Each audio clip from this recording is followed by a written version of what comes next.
Armand here with your weekly forecast for the week of February 4th, 2019. This is a week with 7 days and one theme, and that is to look at the big picture. This is a big picture kind of week. We have the new moon in Aquarius on Monday, and that is certainly a time to look forward to what your big picture strategy is, what your long-term goals are. Where do you feel you'd like to belong? What is that group that you really share the same ideals and visions with?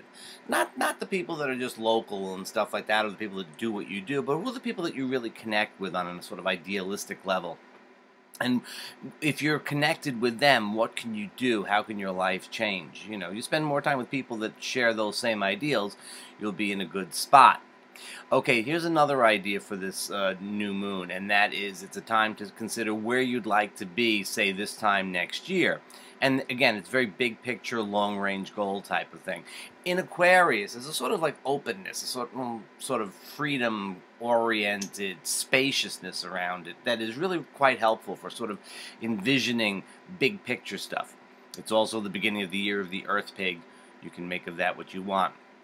And generally speaking, we don't want to get going too quickly out of a new moon. We don't want to trip over ourselves. Not much danger of that happening this week, actually. On Tuesday, we're going to just sort of follow through, kind of, maybe make a small little gesture about your long-term intentions and so on. Just a little, buying a pack of gum. I guess if your intention is to have a lot of gum this year or something like that. Something small, though, nothing big. As we get into Wednesday, it becomes more of a time to sort of consult your intuition and your feelings, sort of see how those things line up with your vision. You got to get everything on the same page. You got a couple of different voices in your head. You want them to sort of be saying the same thing. Thursday is a very active day. It's a very good time for communicating. It's a very good time for just in general getting things done. I wouldn't say it's the best day this week for a lot of things. It's just a very good day. You could sort of use Thursday as a kind of all-purpose day. As we get into Thursday night, we get into this period. We have a long void from about 9:30 on Thursday night until 9:30 on Friday morning. That's Eastern Standard Time. You add 5 hours for Greenwich. You subtract 3 for Pacific Standard Time. Long moon void. Moon voids are good for sleeping. A very restful period of time, which we should have. Everybody should get a little bit of that overnight period being kind of restful. However, there are some hot buzzing aspects waiting in the wings. Among other things, Uranus is opposite the asteroid Pallas Athene, and Mercury will be consulting with both of them over the weekend. A lot of brilliant ideas, a lot of cutting to the chase, getting to the point. If you had your vision earlier in the week, later in the week might be the time when you strategize. Friday, we're right out of the box.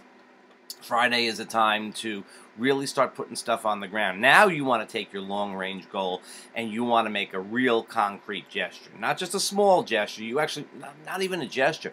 You want to do something on Friday. Friday, Saturday, and Sunday, it's really 3 flavors of the same energy. It's a waxing moon in Aries. It's a great time to get stuff going. It's a great time to initiate activity. Now, you might have a little bit of resistance on Saturday. Resistance builds strength. It's the archer, you pull back the bow further so the arrow flies farther. Okay, it's that type of energy that's going to predominate on Saturday. So if you run into some resistance, don't let it deflate you. Rather have it strengthen your resolve. Sunday might be a day when you want to work and even play alone. As the moon in Aries comes up to Mars and Uranus, that's going to be a very hot aspect. That's going to be a hot aspect that keeps going throughout the early part of next week, the week of the 11th.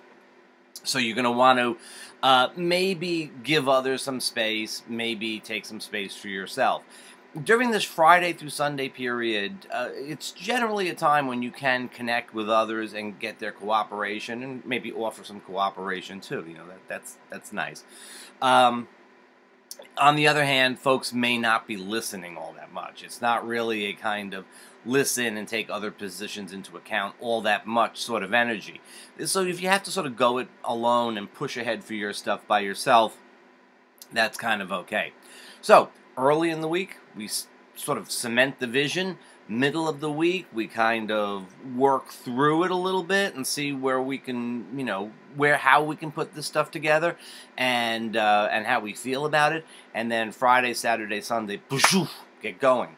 That same sort of get going energy with a slightly different flavor will prevail through at least midweek in the coming week. So don't feel that you have to get everything done all at once. But as much as we do want to sort of hold the vision and, whatever your ritual is for the new moon or anything like that, it's great. It's also a time when you want to actually take some concrete actions, particularly towards the end of the week. It is a time to take concrete actions. The cosmos likes it when you push out some energy. So go push out some energy, and we'll see you next week.